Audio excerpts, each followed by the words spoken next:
Stannis Baratheon is a polarizing figure. To some, he does not possess many of the qualities needed to be king. After all, he is quiet and solemn, dismissing and ignoring royal fineries and the habits of the nobility at large.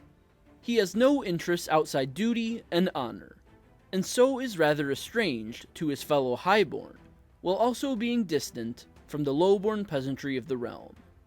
However, many of these qualities also illustrate why he is fit to sit the Iron Throne.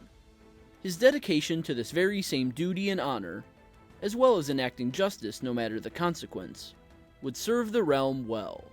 Stannis is not excessively cruel or selfish like many kings in eras past, nor is he overly indulgent or hedonistic like some others.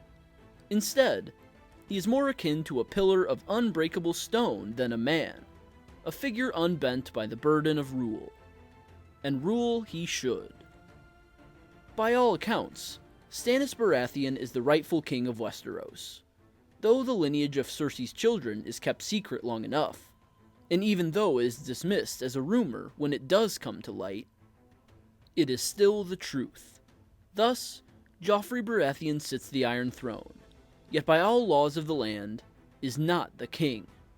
By right, by rule, by blood, Stannis Baratheon is Robert's next of kin and his rightful heir. Yet, he is denied his place, as he has been all his life. Stannis spent his childhood and early adult life in Robert's shadow. He suffered the siege of Storm's End, only to be shipped off to Dragonstone while his younger brother Renly was gifted their ancestral seat. He returned to the mainland to serve as Robert's master of ships, and when Lord Jon Arryn fell, awaited the call to replace the man as Hand of the King. Instead, Robert turned to Eddard Stark. And finally, when Robert himself succumbed to his wounds, and Eddard Stark himself summoned Stannis for his coronation, he again was overlooked, though this time for more diabolical ends, in favor of his not-nephew Joffrey. While before Stannis was merely scorned, this time he is unlawfully robbed of his right, and he sits idle no longer. He declares himself king and sets out to prove his worth and stake his claim. But again he is met with much opposition. His own brother Renly, who has no clear angle at the Iron Throne, garners infinitely more support, and the two brothers cannot strike a compromise. And so, as all figures present in A Song of Ice and Fire must do, Stannis commits his greatest unforgivable act. He mingles with dark forces, siring a shadow in his likeness, indirectly murdering his brother. This act is detestable, but it is not for horrifying or sadistic reasons. This is no mere torturous intent.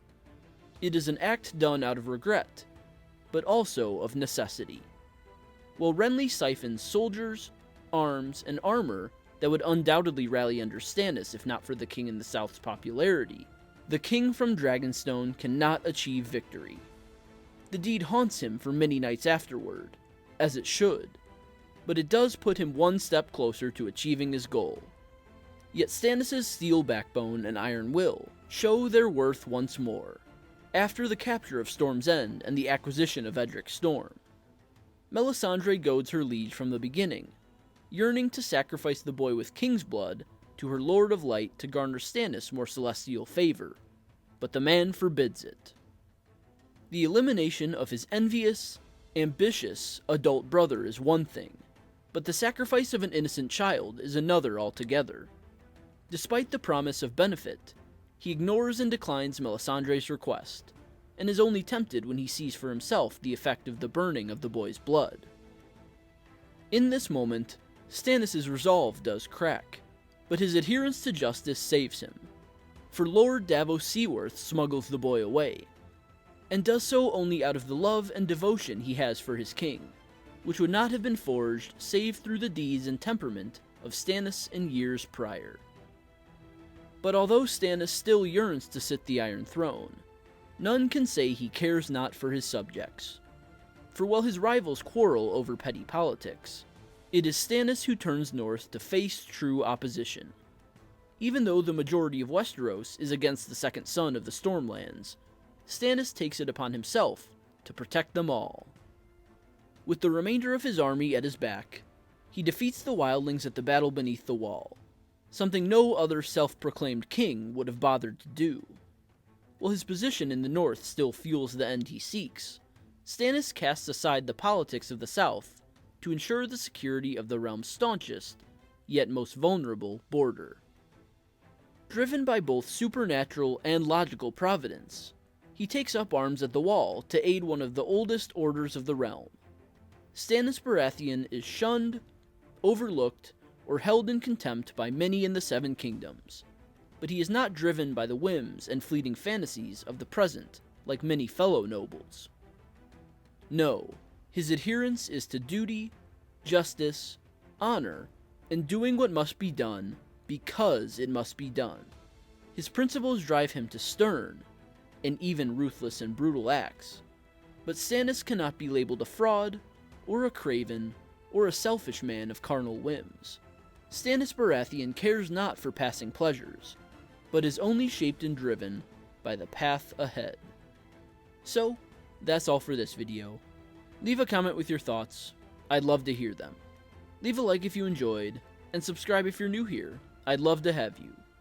Visit my website russellawellsauthor.com for exclusive reviews, fiction, and more, and sign up for my mailing list for free exclusive content. The links for both are in the description below.